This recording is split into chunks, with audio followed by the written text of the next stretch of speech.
Hi, my name's Roxanne, and I'm going to show you how to share via Google Drive.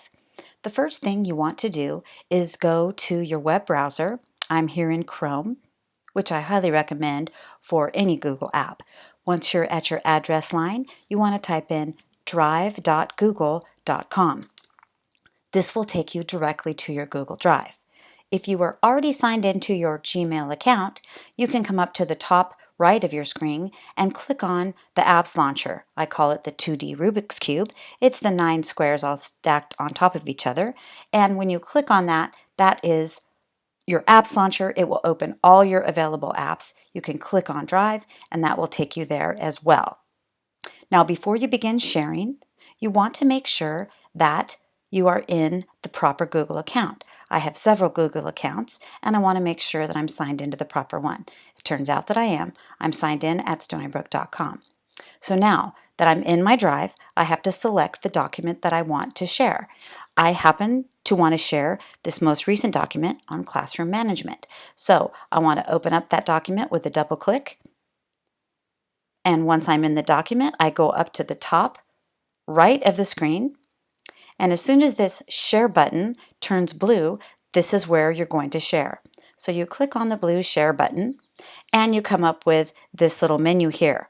The first thing you have to do before you do anything is get the shareable link. What this will do, it will turn link sharing on.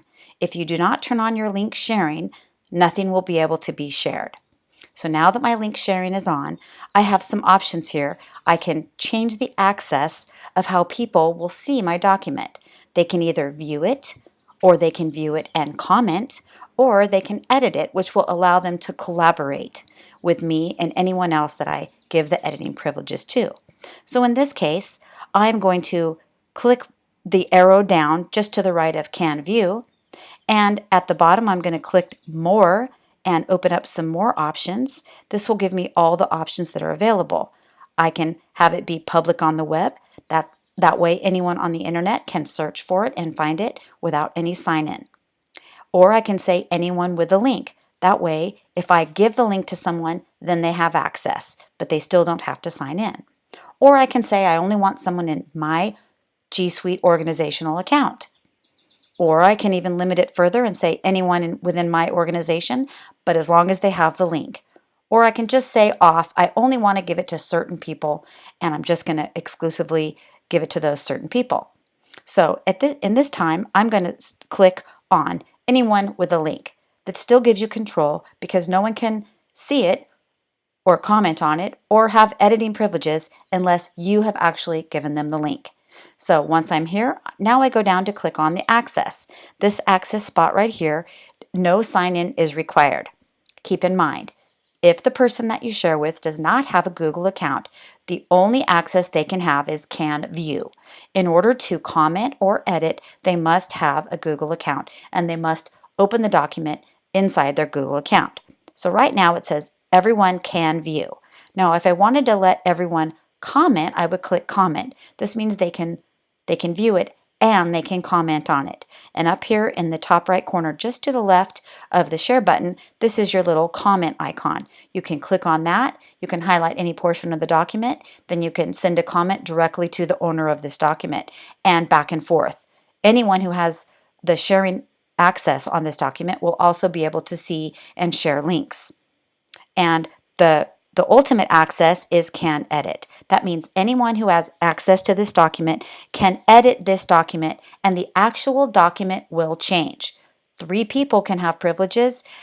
In order to edit this document, they can all be editing at the same time. Be careful who you give can edit privileges because it will edit your original. So right now I'm going to leave it at can comment. I'm going to save my link sharing access and my link sharing options. Save it with the blue button at the bottom. And once that's all saved, make sure your shareable link is on green. Make sure you have anyone can link comment right here. And then if you want to share the link, you copy the link. Now your link is copied to your clipboard and you can say done. Now, if I wanted to give specific people specific access, let's say I wanted to give myself access on one of my other Google accounts, I could add my own name and Then I can say can't edit. Now this means I can edit this from both of my Google accounts that I have entered here. Also, I can send a message. There is, let's see, what message do I want to send? How about, here is my classroom management plan available to edit at any time. Now this message will go to the person, this is myself, happens to be, and it will pop up in their email and it will say, I've shared something with you and here's my classroom management plan available to edit at any time. And then when I click the send button, I will get an email and the link will then be live. Now, so that has been sent, this has been shared, and that is how you share in Google Drive.